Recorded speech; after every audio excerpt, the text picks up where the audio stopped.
I'm delighted to say, though, we are joined by a legendary journalist in the studio this morning, Mr. Valentine Low. Valentine, how nice to see you.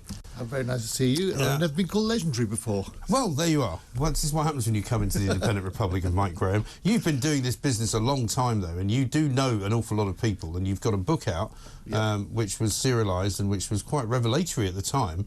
I mean, it seems a very long time ago now that you were writing about the sort of behind the scenes of the royal family. But what we are now seeing is quite an extraordinary event, isn't it?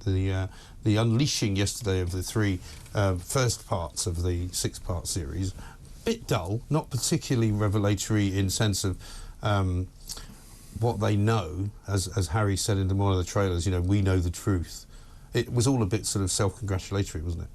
Yeah, I mean, if we were expecting truth bombs yesterday, we didn't get them. I'm not sure Netflix has got their value for money yet. Right. On the other hand, the amount of column inches devoted in all the newspapers, including the Times today, would suggest that there'll be a healthy interest out there. Maybe it'll drive the Netflix. Well, I mean, here on TalkTV, it's pretty much all-day coverage. We were talking about it all day and into the evening, and now still this morning. But let's just have a quick look at one of the clips from it, because one of the things that I was really quite affronted by was this clip of Harry and Meghan talking about having to curtsy to the Queen.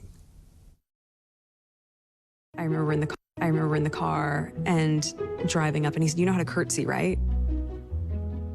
And I just thought it was a joke. Like, I curtsied as though I was like,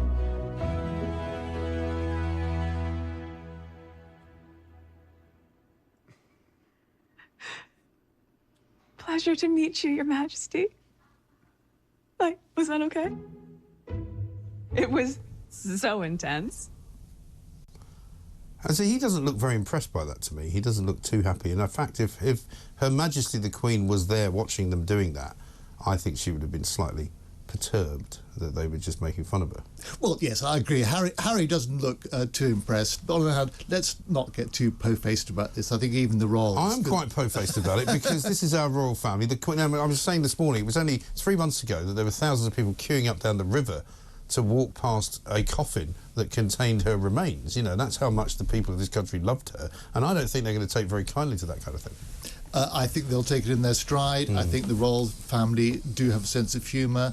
I think of all the things that they're going to get upset about in that programme, Meghan's exaggerated mime of a curtsy, which I thought was quite amusing myself, is not going to upset them particularly. I think the other barbs at the family might go down less well. Well, your piece this morning finishes with this quote from a source close to Prince William. This is not a soap opera, it is a family, and it's quite sad that it is playing out in the way that it is, which I think is right. Yeah, I think it is sad. I mean, I think William feels very sad about the rift that's opened up between him and his brother. So does the King, between him and his son. At the moment, what we've seen so far on Netflix suggests that rift is not going to be mended anytime soon. No. It's tragic. It really is. It seems to me that Harry is deliberately distancing himself, whether or not it's down to her, whether it's his own decision. He's clearly not feeling that the family that he left behind in England is his family. You know, he talks on one of the trailers about having to safeguard his own family, but he doesn't mention the family that's here, his brother, his sister-in-law, his father, you know, his stepmother. He doesn't talk about them as if they're part of his family. Well, the point about Harry is that he was, for quite some time, he was unhappy in the Gilded Cage. I mean, that's one of the themes I addressed in my book, Courtiers, that he felt uncomfortable, he didn't like the media pressure, he didn't like the kind of palace rigmarole, he was very conscious of having a limited time to do any good. He thought that he would be, you know, and also ran after a decade or two. All those themes and feelings in his life were there before Meghan came along. That's the important thing. Yeah. So, yeah, Harry was unhappy. So, being born into the royal family shouldn't have to be a life sentence. There should be a way out, and he found a way out, and perhaps that's not a bad thing. What is... Yeah, but he hasn't found a way out. He says he's found a way out, but all he does is talk about how he's found a way out and how horrible it was when he didn't find a way out. So, I mean, surely if you wanted to find a way out, you'd just get out and leave it at that, wouldn't you? And that's a fair enough point. And, how long are we going to have to put up with all this, The whining. The whining. I heard a wonderful analogy from a fellow royal correspondent. I can't remember his name, but I listened to an interview with him, and he said it's a bit like having one of those washing machines that when it finishes, it just beeps at you.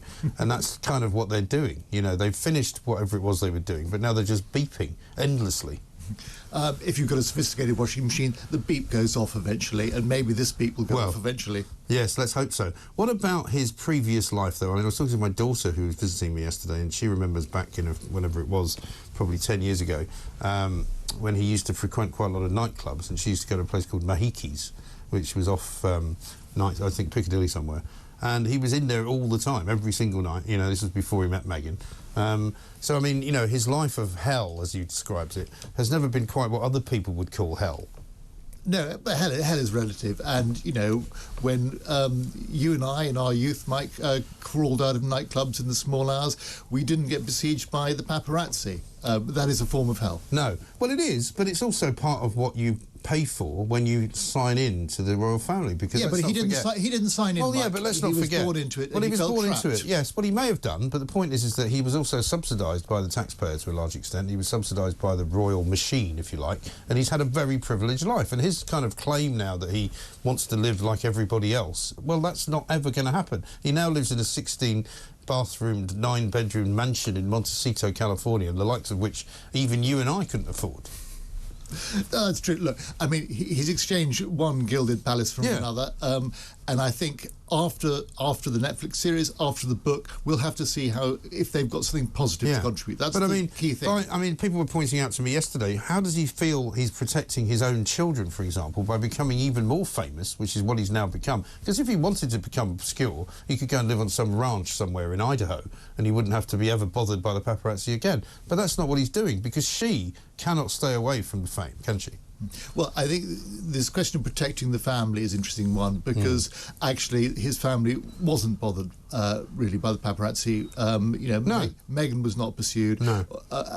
In those trailers... Well, they've had to stunt all those up, haven't they? Yeah, they were from other events. They weren't from the perhaps pursuing them. And the media in this country were under very severe constraints about what they can do with children. Yeah. So I'm not quite sure what he means by that. No. Final question, because we're running out of time.